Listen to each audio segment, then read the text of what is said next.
जाऊ द्या, त्याच्याबद्दल मला बोलायचं नाही.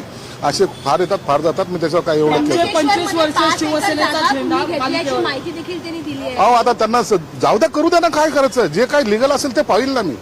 म्हणून त्याच्यावर चर्चा करण्यात काही मला अर्थ नाही, मला इंटरेस्ट पण नाही. असे दलाल मार्केटमध्ये भरपूर फिरत असतात.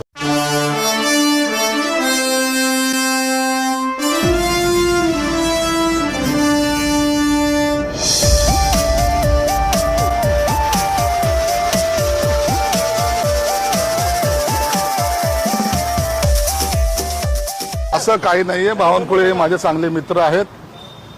अनेक दिवसापासून त्यांना वाटत होतं की आपण एकदा येऊन तुमच्याकडे चहा प्यायची, म्हणून ते आज आले. कॅज्युअली चहा घेतली आणि ते गेले. बाकी इतर कोणतीही राजकीय चर्चा नाही. एक मित्रत्वाच्या नात्याने ते आज आले होते. महत्वाच्या प्रोजेक्टसाठी ते आलेले होते. कामठीतल्या ड्रॅगन पॅलेसच्या विस्ताराच्या संदर्भात कारण प्रोटोकॉलनुसार तसं त्यांचं मंत्रालय मोठं आहे. नाही, आम्ही मंत्रालय कुणाचं मोठं छोटं हा विषय आमच्याकडे नव्हता. आम्ही एक मित्र म्हणून भेटलो. त्याच्यामध्ये सुलेखा कुंभारेचा एक त्यांच्या प्रोजेक्टचा विषय होता. त्या विषयासाठी त्यांना काही अधिकार द्यायचे होते आणि म्हणून आता मुख्यमंत्र्यांशी सुद्धा आम्ही पुढच्या आठवड्यामध्ये बावनकुळे साहेब आणि मी आम्ही चर्चा करणार आहोत आणि तो ड्रॅगन पॅलेसचा जो काही तो विषय आहे सुलेखा कुंभारेचा, तो सुद्धा मार्गी लावायचा.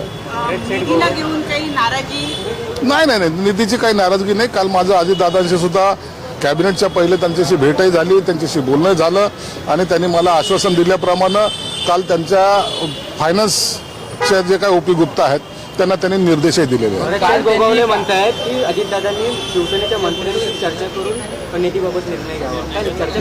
निश्चित काय झालेलं आहे की फायनान्स डिपार्टमेंटने 60% GR काढलेला आहे, परंतु आणखीन ते निधी आणखीन आलेला नाही. त्याच्यामुळं सर्वच मंत्र्यांची अशी अपेक्षा होती की अर्थमंत्री साहेबांशी बसावं, चर्चा करावी आणि एक सिस्टीम ज्याला म्हणतो आपण ते सिस्टीम लावण्याचा प्रयत्न करावा. आपण काल अजित पवारांनी नाही अजित दादा ते बोलले असेल, मिश्किलपणे बोलले असेल, परंतु आमची त्यांची 1 to 1 चर्चा झालेली आहे.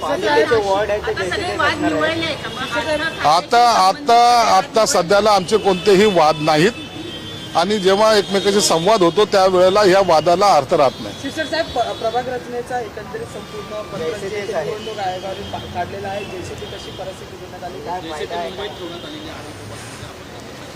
नाही, ठेवली असेल तर ठीक आहे ना. निवडणूक ह्या निवडणुका असतात. निवडणूक आयोगाने तो निर्णय घ्यायचा असता. वार्डची जेव्हा पुनर्रचना होते त्या टायमाला हे सर्व अधिकार हे आयुक्तांना असतात आणि इलेक्शन कमिशनरच्या अधिकाऱ्यांना असतात. त्यांनी प्रभाग कसा ठेवायचा, कसा निवडायचा, कोणत्या बाउंड्री असल्या पाहिजेत या संदर्भामध्ये निर्णय घेण्याचा अधिकार हा त्यांना असतो आणि ती माहिती त्यांनी निवडणूक आयोगाकडे द्यायची असते आणि निवडणूक आयोग त्याच्यावर शिक्कामोर्तब करते.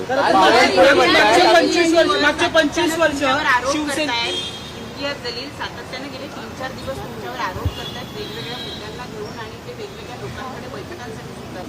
जाऊ द्या, त्याच्याबद्दल मला बोलायचं नाही.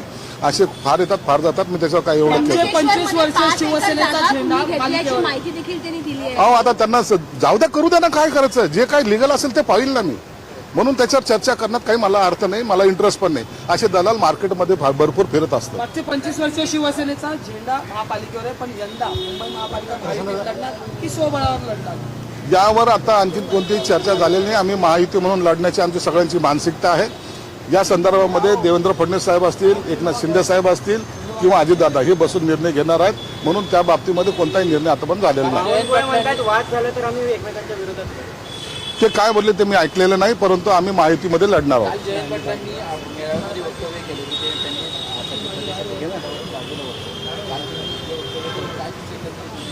जयंत पाटील अनेक महिन्यापासून किंवा वर्षापासून नाराज आहेत असं एकंदरीत दिसतंय.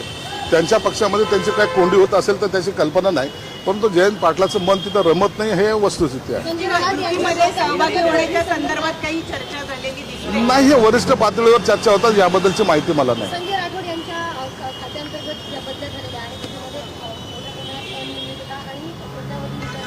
नाही, या संदर्भात मला माहिती नाही त्यांच्या खात्यात काय झालं.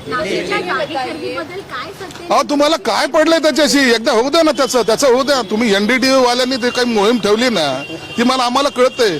तुम्हाला जी काही प्रॅक्टिस करायची नाही मीडिया ट्रायल ते तुम्ही करत बसा ना. मी तुम्हाला ऑब्जेक्शन कुठे घेतलंय. म्हणून तुम्ही तुमचं काम करत राहा.